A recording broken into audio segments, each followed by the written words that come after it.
J'espère que vous allez bien parce que moi, ça va super bien. Aujourd'hui, comme tu as pu voir finalement dans le titre de la vidéo, nous allons différencier en fait l'iPhone 12 et l'iPhone 12 Pro. Donc, on va vraiment les comparer, voir qu'est-ce qui justifie finalement la différence de prix parce qu'évidemment, on a quelque chose de moins cher sur le 12 que sur le 12 Pro.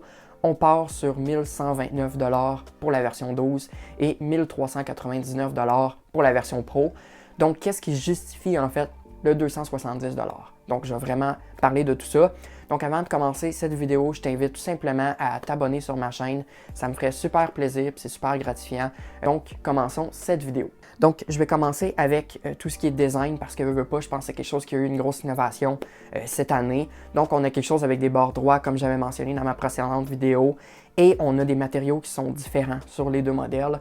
On a en fait pour le 12 l'aluminium sur les contours et du verre standard là, à l'arrière. Tandis que sur le 12 Pro, on saute sur de l'acier inoxydable et du verre, mais pas n'importe quel verre, du verre matifié à l'arrière. Donc, quelque chose qui est un petit peu plus noble et plus durable. Initialement, on a parlé aussi souvent, j'avais parlé aussi dans ma précédente vidéo du Ceramic Shield, qui était le verre en façade avant. Est-ce que vraiment c'est plus durable finalement? Parce que souvent on parlait un petit peu, est-ce que c'est marketing ou pas? Je peux vous garantir qu'avec ce que j'ai vu comme des vidéos des YouTubers, c'est vraiment quelque chose qui est plus durable, voire 4 fois plus durable que les anciennes générations. Puis veux pas, avec le 11 Pro puis le 11 de l'année passée, Apple s'est fait beaucoup reprocher que ces verres étaient beaucoup moins résistants. Donc là, vraiment, Apple a mis le cap sur la résistance. Puis je pense que ça a fait une bonne innovation, surtout les gens qui veulent profiter du design, quelque chose qui ne veut pas mettre le case. Puis moi, j'en suis la première personne à ne pas mettre d'études sur mon téléphone. Donc vraiment, j'apprécie qu'Apple ait ajouté une durabilité par rapport à sa vitre avant. On a aussi la grosse innovation des iPhones, la 5G, qui est introduite en fait sur les deux modèles d'iPhone, que ce soit le 12 ou le 12 Pro, on a la 5G. On a le même aussi processeur. On pensait qu'avec le Pro, souvent on entend professionnel, donc meilleur processeur. Non, finalement on a le même processeur, donc la A14 sur les deux. Donc il va être capable de jouer sur les derniers jeux du moment sans problème. Apple vraiment a beaucoup insisté sur la keynote par rapport à son processeur parce qu'il était gravé sur une plus petite architecture et qu'il était moins énergivore, tout ça, plus puissant. Donc vraiment, j'ai hâte de voir qu'est-ce que ça va donner en temps d'utilisation, mais je pense que ça promet. Par la suite aussi, la batterie, je pense que c'est quelque chose de super important.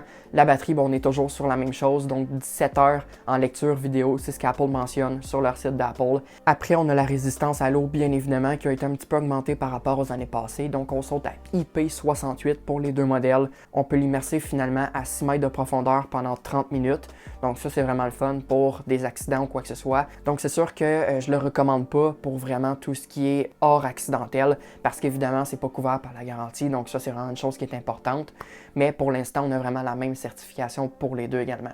Fait que là, si tu suis ma vidéo, tu vois bien que quasiment pour l'instant il n'y a pas de différence entre les deux modèles. Attendez un petit peu parce qu'il va y avoir quelques petites différences. Il y a au niveau de l'écran, premièrement, qui a une amélioration sur le 12, c'est l'écran OLED parce qu'on avait du LCD l'année passée. On saute sur du OLED, enfin. Et puis, là, on se demande c'est quoi la différence. C'est au niveau vraiment de la luminosité qui est un petit peu plus haute sur le 12 Pro que sur le 12. Je les ai vus en démo. Sérieusement, c'est pas quelque chose qui va faire la valeur du 270 $ de différence.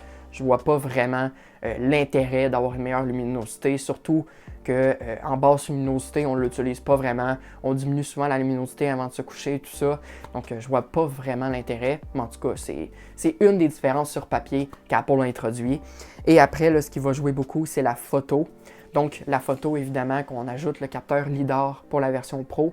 Le capteur LiDAR, en fait, ce que ça permet, c'est d'utiliser le mode portrait qui a été introduit depuis 2017, mais d'avoir quelque chose qui est plus précis. Donc, c'est un peu en lien avec la réalité augmentée. Donc, quand on va avoir un flou d'arrière-plan, on va avoir quelque chose qui est mieux géré au niveau de les cheveux, entre les bras. Donc vraiment, tout ce qui est plus précis, quelque chose d'extraordinaire côté mode portrait. Après, on a également la fonctionnalité Apple Pro RAW. Je ne sais pas si je le dis comme faux, mais en tout cas, je vais l'écrire juste au-dessus ici. Initialement, ce que ça permet d'avoir, c'est une colorimétrie qui est plus juste et d'avoir en fait de la luminosité qui est plus haute, donc plus élevée. Donc on va pouvoir avoir vraiment une diminution de grain là, dans la basse luminosité quand on filme et quand on prend des photos, surtout avec le nouveau mode nuit qui a été introduit l'année passée avec les 11 Pro. Donc vraiment, je pense que c'est quelque chose qui est super novateur là, par rapport à l'année passée. Surtout dans les basses luminosités, c'est ce qu'on reprochait beaucoup aux iPhones, mais c'est quelque chose qu'on n'aura pas sur le 12, qu'on va avoir sur le 12 Pro. On a également aussi au niveau du zoom entre le 12 Pro et le 12. Donc on a le zoom x4 en optique sur le 12 Pro et le zoom x2 sur le 12. Le zoom optique, en fait, c'est quoi? C'est ce qui permet en fait de zoomer, que ce soit dans la vidéo ou dans la photo, sans perdre de qualité. Donc sans perdre finalement la qualité de l'appareil photo. Donc ça, c'est vraiment le fun, surtout quand on est loin d'un sujet qu'on veut prendre. Bien là, ça va être possible de zoomer jusqu'en x4 sur le 12 Pro, chose qu'on reste en zoom x2 sur le 12. Bien évidemment, si on a des meilleures performances focales sur le 12, bien évidemment, ça prend un meilleur stockage. Donc, de base, on part sur un 128 sur le 12 Pro par rapport au 12 qu'on reste sur du 64 GB. C'est sûr que ça peut justifier également le prix parce que d'avoir un 128, c'est pas un luxe, surtout en 2020. Je pense que tous les téléphones à cette heure, que ce soit les hauts de gamme dans ces prix-là, partent à 128, en tout cas pour la grande majorité. Je trouve ça un peu dommage qu'Apple ait décidé de ne pas mettre le 128 pour le modèle 12. Il faut bien avoir un petit peu des différences par rapport au Pro et le standard.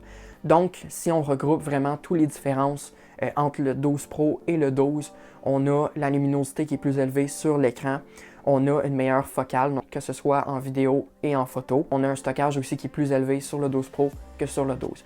Donc vraiment, c'est ce qui va justifier le 270 $ de différence entre le 12 Pro et le 12. Pour les gens qui vont prendre beaucoup d'importance sur la photo, c'est vraiment ça qui va faire la différence entre acheter le 12 Pro et le 12 parce que pour l'instant, il n'y a pas grande différence à part de ça.